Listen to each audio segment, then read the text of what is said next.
You're watching the legal breakdown. So, Glenn, the Dominion trial against Fox News is set to start today, April 17th. Already, Fox has gotten off to a bad start. They got hit with sanctions by the judge. Can you explain why? Yeah, well, the judge found that they engaged in discovery violations by intentionally and wrongfully withholding some relevant evidence and information. So the judge has sanctioned them. The judge has said if Dominion believes additional depositions, that is, questioning of Fox witnesses, if additional depositions are required, he's going to permit it, and it's going to be entirely on Fox's dime. They're going to have to pay for their own malfeasance. Plus, the other thing the judge found is that Fox misrepresented Rupert Murdoch's position in the company. You know, Murdoch himself, according to the reporting, testified that I'm not an officer of Fox Corporation. Turns out that was untrue, and that will have some potential liability implications. So the judge said that he was extremely concerned with the misrepresentations by Fox and its lawyers.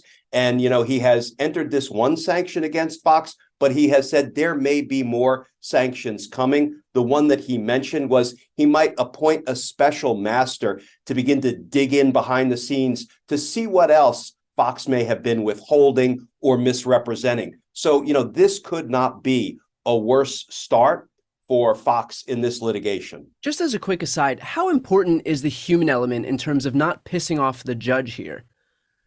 It is all important. You know, over my 30 years as a prosecutor, both in the military and in the federal and local courts of Washington, D.C., I appeared before well over 100 judges, and your personal reputation and your integrity means everything when you're standing before a judge. Boy, if a judge catches you just once fudging a fact or misrepresenting the law, you may never be able to rebuild that relationship of trust with a judge. It means everything, and most criminal litigators will tell you that.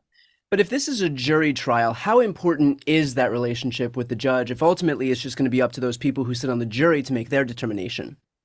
Well, the judge makes every ruling on the law. For example, what facts get to go before the jury and what facts don't get to go before the jury. So, boy, if you burn a bridge with a judge, I'm not saying a judge will punitively rule against you if the law doesn't dictate that that's the proper ruling, but I can't overstate the importance of retaining your credibility with the judge, because the judge is the gatekeeper for what evidence gets to go before the jury. Okay, got it. Now, Glenn, a former Fox producer named Abby Grossberg, she claims that Fox pressured her to give false testimony. She's now claiming that Fox's lawyers deleted text messages from her phone. So A, is this provable? And B, if it is found to be true, what could happen to Fox's lawyers here? Yeah, it certainly feels like it should be provable, because there's one thing I learned in my years as a prosecutor.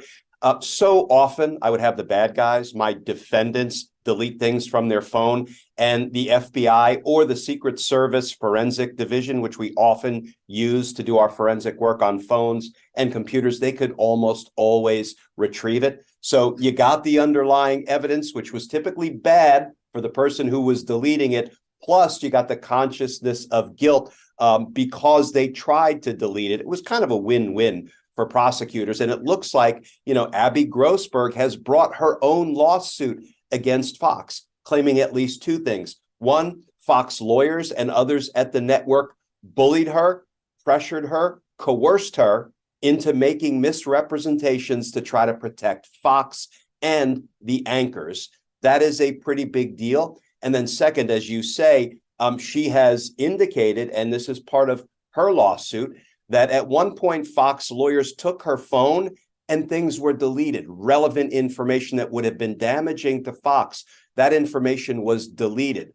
So this evidence is likely to make an appearance at the Dominion versus Fox trial, because she gave testimony when during the discovery phase. She sat for a deposition, and I believe Dominion intends to call her as a witness. You ask what could happen to the lawyers? Frankly, they could be referred to bar counsel wherever it is they are licensed to practice law.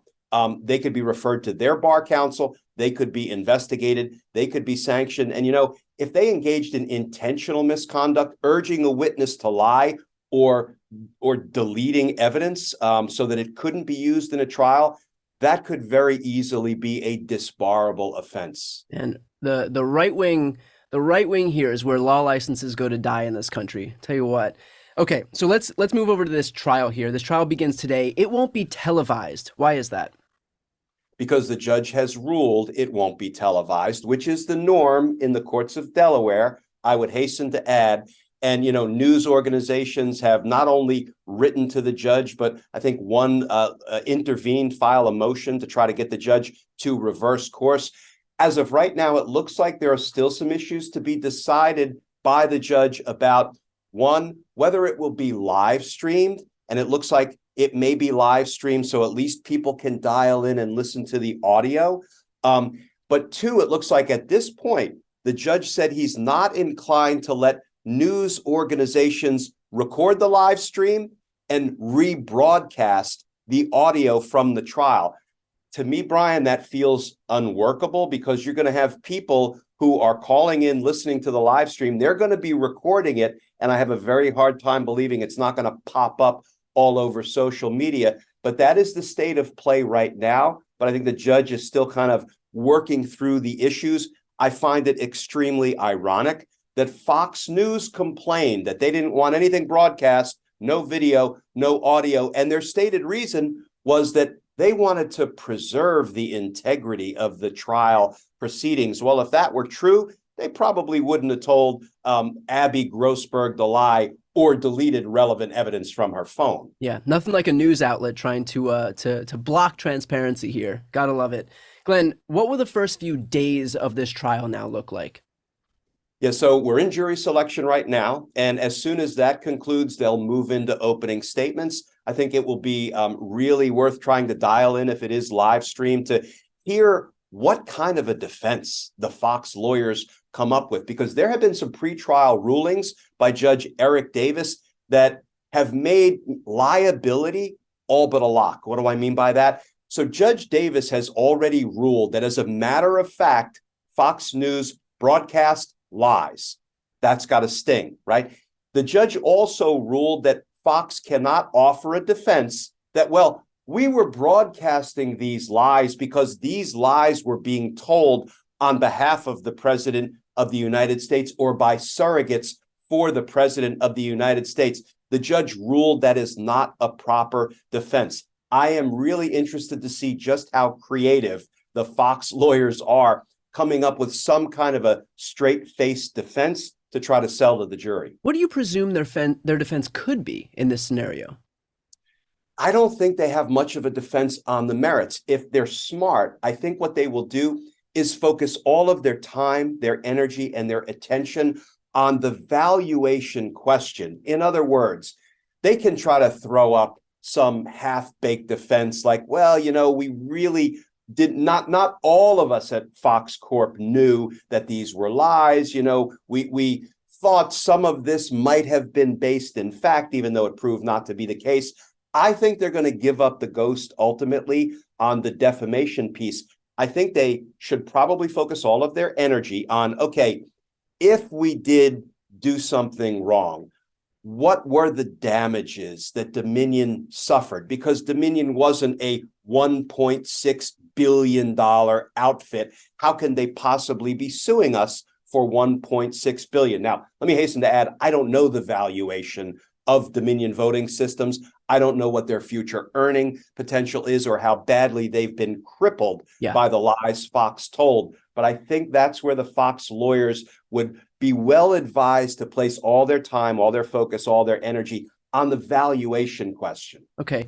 Now, we're in jury selection right now. What is the timeline for this? How long do you expect this trial to last, beginning to end? So I have heard the trial could go about 4 to 6 weeks, but what I will say is it is always an art and not a science.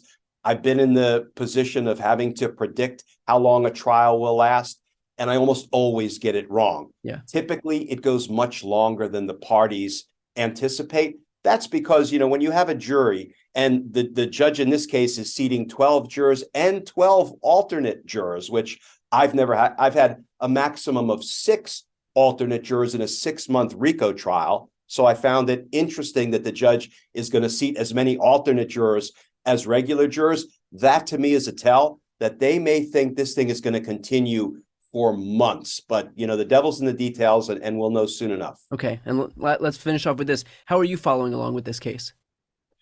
As best I can, Brian, I'm going to try to tune into the live stream, assuming the judge sticks with his decision and allows it to be live streamed. And when I say live stream, I think what the judge is contemplating is there's a call-in number, and you can actually get on the phone and listen to the proceedings live.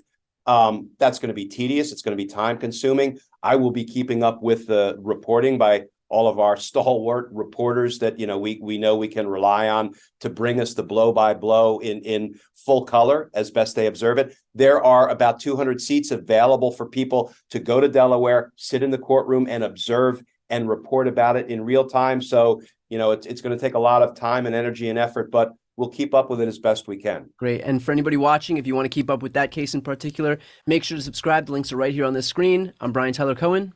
And I'm Glenn Kirshner. You're watching The Legal Breakdown.